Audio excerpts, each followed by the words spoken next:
Convener नियुक्त किया कि अगर कुछ पेटियां बदलनी होंगी तो यह काम कर देगा। उनके बारे में देश नहीं जानता।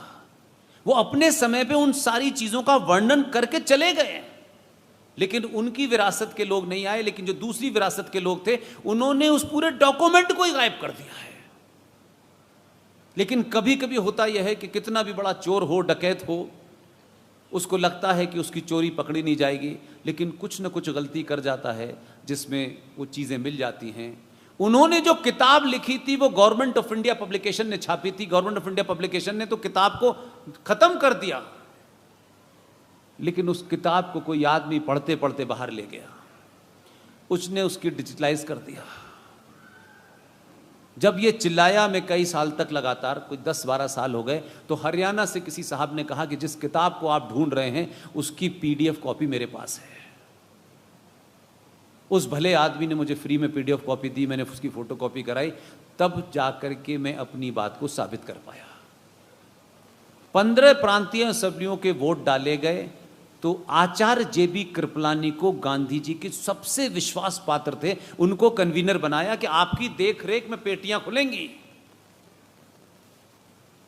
और क्योंकि वो विश्वास पात्र हैं, वो मानते थे गांधी जी, तो शायद कुछ हेर फेर हो जाएगा। लेकिन आचार्य जेबी कृपलानी ने हेर फेर नहीं होने दिया। वोट खुले, 15 प्रांतीय असेंबलियों के वोट पड़े, और आज की नस्ल जानती है कि नोटा कोई चीज होती है। आज की नस्ल को अभी भी सुनने को मिला है जब से ईवीएम आई है कि नोटा क्या है। हमारे पूर्वजों ने उस वक्त भी नोटा डाला था।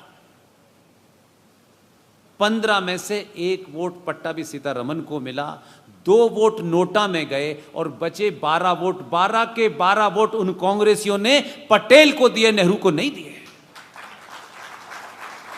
अब आप मुझसे पूछिए कि उस समय के कांग्रेसी सोचिए कि कितने बसे होंगे। वो जानते थे नेहरू को, ठीक है, गांधी जी के कहने में उन्होंने कैंडिडेट तो बना लिया, लेकिन गांधी जी के दबाव में उन्होंने अपनी चॉइस नहीं बदली। वो भी कांग्रेसी बहुत महान होंगे,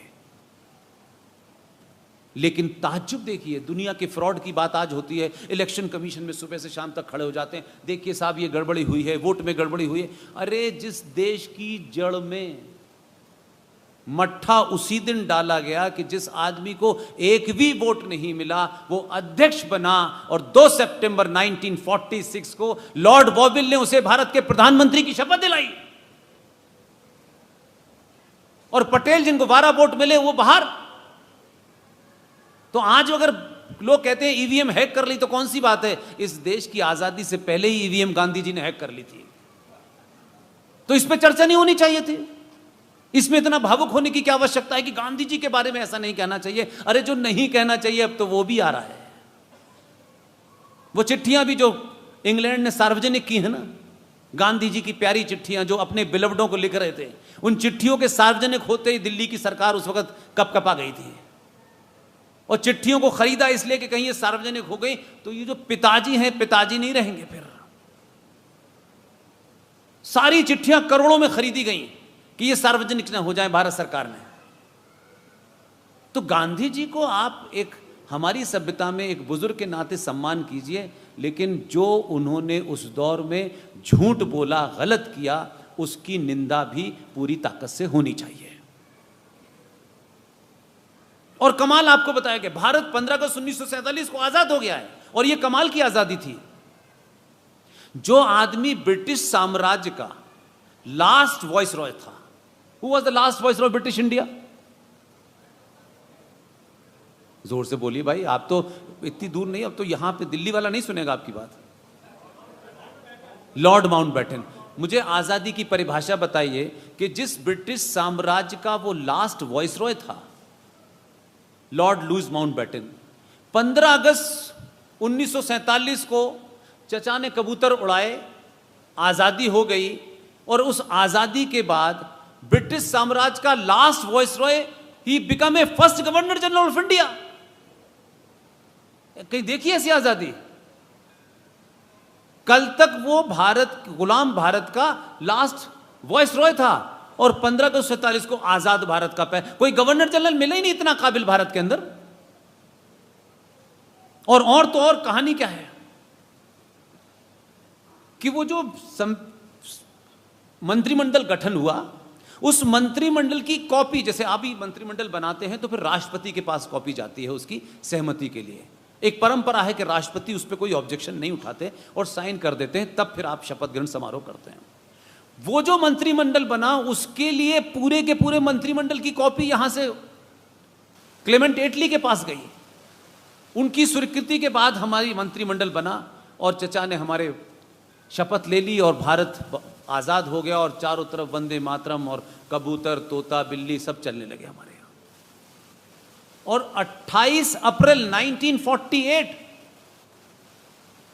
ग्रेट ब्रिटेन के प्राइम मिनिस्टर क्लेमेंट एटली की जो कैबिनेट मीटिंग है उसका नोट बता रहा हूं। मैंने अपने फेसबुक पेज पे उसको सार्वजनिक किया क्योंकि मुझे मालूम है कि सच बोलने के लिए 2-3 पद होने चाहिए, वो मेरे पास कोई पद नहीं है, इसलिए हो सकता है आप कहें कि ये आदमी ऐसी बोल रहा होगा। 28 अप्रैल 1948 को हमारे फूल वाले चचा एक चिट्ठी लिख रहे हैं। वो चिट्ठी में एड्रेस किया गया है ग्रेट ब्रिटेन के प्राइम मिनिस्टर को, और वो लिख रहे हैं कि महामहिम, मैं आपसे अनुरोध करता हूं और आपका अनुमोदन चाहता हूं कि लॉर्ड लुईस माउंटबेटन साहब का ट्रांसफर आपके द्वारा बर्मा कर दिया गया है। मैं चाहता हूं बंगाल के गवर्नर सी चक्रवर्ती राजगोपालाचार्य को भारत का गवर्नर जनरल बनाने की अनुमति दी जाए। ये 28 अप्रैल 1948 की चिट्ठी है। हम आजाद हो गए थे 15 अगस्त को। सार्वजनिक है, आप वहां से चले हैं भाई। आप ऐसा नहीं कहते कि आप सडनली 15 अगस्त के बाद आप हो गए थे। वही कुकर्म आज भी हो रहा है, उतने ही झूठ आज भी चल रहा है, लगातार चल रहा है। लेकिन हम रुक के नहीं पूछना चाहते भाई कि जरा बता तो दो भाई, ठीक है आप अच्छे हैं, ये हैं वो, जरा इसके बारे में बताओ तो भाई हम भी तो जाने। तो आपकी इस देश की तथाकथित स्वतंत्रता से लेकर के अभी तक ऐसे ऐसे कानून हैं, आपको ताज्जुब होगा कि भारत के संविधान में एक धारा थी 333। आपने ट्रिपल तलाक तो बहुत सुना, लेकिन 333 कभी सुनी आपने? हाँ या ना बताइए? नहीं सुनी ना। अंग्रेज यहां से गए, जब वो जाने लगे और संविधान बन रहा था, दावा तो यह किया जाता है कि संविधान जो है 26 नवंबर 1949 को तैयार हो गया था, 50 में लागू हो गया और संविधान में ये हुआ, इतनी बैठक, इतने सब कुछ चलता है। लेकिन सोचिए कि उस समय क्या स्थिति रही होगी कि जब ये सब कुछ हो गया और वो चले गए तो 333 नाम की एक धारा संविधान में जोड़ी गई और ये देश नहीं जानता। इसलिए मैंने कहा कि 14 में आपको लगता हो, देखिए हम आउटसाइडर आदमी हैं, गुजरात आपका है और वो भी आप ही का है, लेकिन हम उस पर सवाल हम दूसरे तरीके से खड़ा करते हैं और आप भावुक होकर कहते हैं। आप भावुकता आपकी जुड़ी हुई है उसके साथ में, क्योंकि अपना है, वो भी काठियावाड़ी का है और वही खाना खाता है, खाकड़ा फाफड़ा जो आप कहते हो। हम जब उसका नाम लेते हैं खाकड़ा फाफड़ा तो हमको ऐसा लगता है ये F-16 जैसी कुछ चीज़ें हैं। लेकिन मैं न कभी मिला, न कोई जीवन में ऐसी तमन्ना। मेरा थंब रूल ये है कि कौन है वो, उसकी जाति क्या है, वो कितना बड़ा है कितना छोटा है, अगर उसने हजारों हजारों साल के बाद आपके सामने सच बोलने की हिम्मत की है तो फिर उससे बड़ा कोई महान नहीं है। मेरे थंब रूल में यह आता है। इसलिए लोगों को लगता होगा मुझे ये चाहिए, मैंने कभी सार्वजनिक मंचों से कहा, आप सोचो कि 333 नाम की एक धारा संविधान में चल रही थी। बड़े बड़े हमारे यहां संविधान पर डिबेट करने वालों ने कभी इस पर चर्चा नहीं की कि भाई इस धारा में क्या बीमारी थी। 11 साल पहले नासिक के एक बहुत बड़ी सभा थी नासिक में, वहां मदन साहब ने कराई। वहां मैंने उस धारा के बारे में पहली बार बात की। मैं मंच से उतरा तो सारे लोगों ने मुझसे पूछा ऐसी तो कोई धारा हमने देखी नहीं। मैंने कहा संविधान खोला है? नहीं देखा। खोला। लोगों को लगता है कि जब हमें कोई बताए हम कुछ खुद नहीं करेंगे। सब लोग शौक थे कि ये कैसे कह सकते हैं। मैंने कहा भाई संविधान के पन्ने पे जाके लिखा हुआ है, वहां देखो। यकीन ही नहीं आया पहले। फिर मैंने सोचा कि नहीं, इसके बारे में हर बार बोलूंगा। बोलता रहा मैं 11 साल पहले से। वो धारा क्या थी ये समझिए।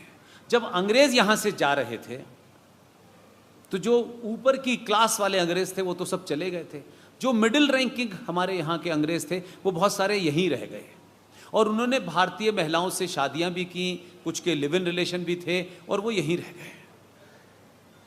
अब यहां रह गए तो उन महिलाओं, जो भारतीय महिला और अंग्रेज पुरुष से जो संतानें उत्पन्न हुई, उनका क्या करें? तो जाते जाते वो इंतजाम करके गए कि भारत के संविधान में 333 नाम की एक धारा है, उस धारा के तहत ये जो एक अंग्रेज पुरुष और भारतीय महिला से उत्पन्न होने वाली संतान है, इसे हम एंग्लो इंडियन कहेंगे। एक नया निकाला, और उस एंग्लो इंडियन संतान उनकी यहां भारत में रहेगी।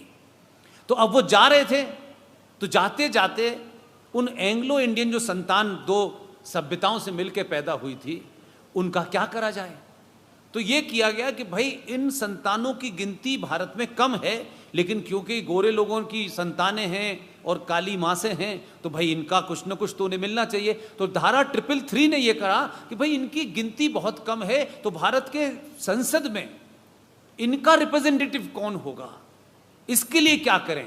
तो हमारे संविधान के अंदर ये 333 धारा ला करके कहा गया कि एंग्लो इंडियन कम्युनिटी के 2 एमपीओ को भारत का राष्ट्रपति नॉमिनेट करेगा, ताकि उनके हकों की बात पार्लियामेंट में उठाई जा सके। और फिर हम बीमार हिंदुस्तानियों ने उसको हर देश, हर राज्य की असेंबली में जोड़ दिया।